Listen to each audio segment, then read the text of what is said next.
meu nome é Silvia. Tenho 66 anos. E tem histórias que a gente leva no peito como cicatriz escondida, mas que continua ardendo por dentro, mesmo depois de décadas. Nunca contei essa parte da minha vida para ninguém, nem para os meus filhos, nem para as comadres mais próximas, nem para as paredes da minha cozinha. Mas hoje, com o coração cansado e a alma querendo sossego, eu resolvi falar. Porque tem mulher que já viveu o que eu vivi e ainda se acha suja. Eu não fui suja.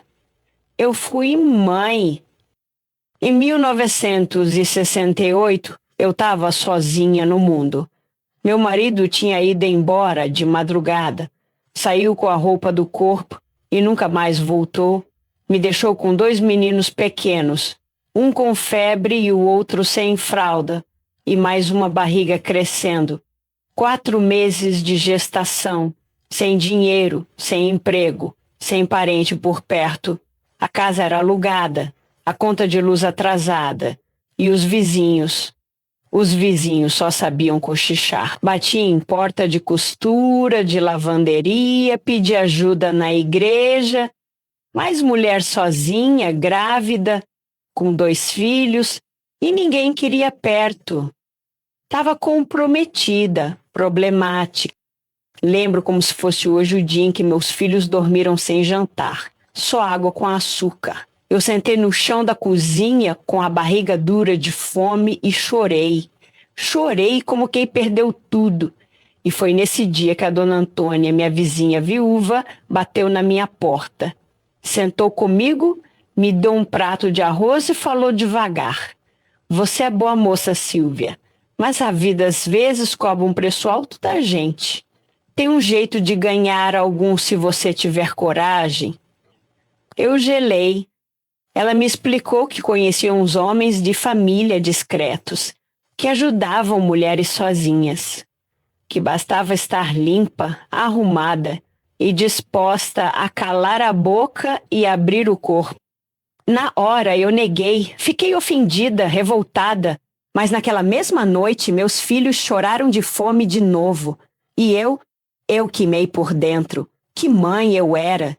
Que valor tinha minha honra se meus filhos estavam com o estômago vazio? No dia seguinte, eu fui.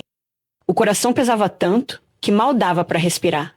Lembro do vestido azul que eu vesti, o único que não tinha remendo. Lembro do perfume barato que ganhei da minha mãe antes dela morrer. Lembro da mão tremendo na porta do hotel velho e lembro dele, um homem de terno, mais velho, com olhar cansado. Me tratou com educação, falou pouco, me pagou antes de tudo. E eu fechei os olhos, apaguei da mente, pensei nos meus filhos, no leite, na fralda, no feijão. Pensei que eu podia aguentar qualquer coisa, se fosse por eles. E aguentei. 1 vez por semana, depois 2. Depois veio outro homem e mais outro, sempre discretos, sempre rápidos. Eu chorava sozinha depois. Sentia vergonha, nojo, raiva. Mas depois ia ao mercado. Comprava o que faltava. Vestia meus filhos, botava eles na escola e sorria para eles como se nada tivesse acontecido. Como se eu fosse só mãe. E era. Só mãe. Do jeito mais cru e mais real que se pode ser. Se essa história tá te rasgando por dentro, se você já sentiu que a vida te jogou contra a parede, você teve que escolher entre o certo e o necessário, deixa teu like, se inscreve no canal, ativa o sininho e compartilha essa história, porque tem mãe passando fome agora, achando que fracassou. E não fracassou, só tá lutando do jeito que pode. Mas quando meu filho mais velho fez 14 anos, ele começou a desconfiar. E o que ele me disse, uma noite, olhando nos meus olhos, foi mais doloroso do que qualquer coisa que vivi. E é isso que eu vou te contar na parte 2. Porque tem dor que não se cura com o tempo. Só com perdão. E mesmo assim, às vezes, nem isso basta.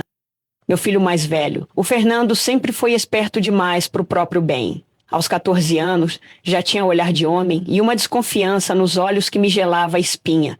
Ele via mais do que devia, E foi numa noite, depois do jantar, que ele entrou na cozinha devagar, com o pano de prato na mão, e disse: Mãe, por que o senhor de bigode te dá dinheiro toda semana? Meu mundo parou. O ar sumiu da sala. Tentei rir, mudar de assunto. Mas ele insistiu. O Zé do bar disse que a senhora trabalha à noite. É verdade, mãe? O que a senhora faz? Eu não respondi. Travei. A louça escorregou da minha mão e quebrou no chão. Meu filho me olhou com olhos de medo. Não era raiva, era decepção, era susto. E eu fui pro quarto, fechei a porta e chorei com a mão na boca para não acordar os outros. Porque como é que se explica para um filho que você vendeu o próprio corpo para encher o prato dele? No dia seguinte, ele não falou comigo. Passou a semana quieto, distante. E no domingo, na hora do almoço, ele me olhou de novo, firme, e disse: Se a senhora fez o que estão dizendo, eu entendo, mas eu preferia ter passado fome do que saber disso. E aquilo me matou por dentro, porque ele achava que estava sendo homem, maduro. Mas não sabia o que era ver 2 filhos dormindo chorando. Não sabia o que era escolher entre fralda e dignidade. Entre vergonha e vida. Depois disso, ele nunca mais tocou no assunto. Mas algo entre nós morreu ali. Ele cresceu com um peso nos olhos. Virou homem cedo. E eu segui calada. Com os outros 2 filhos, nunca falei. Nunca precisei.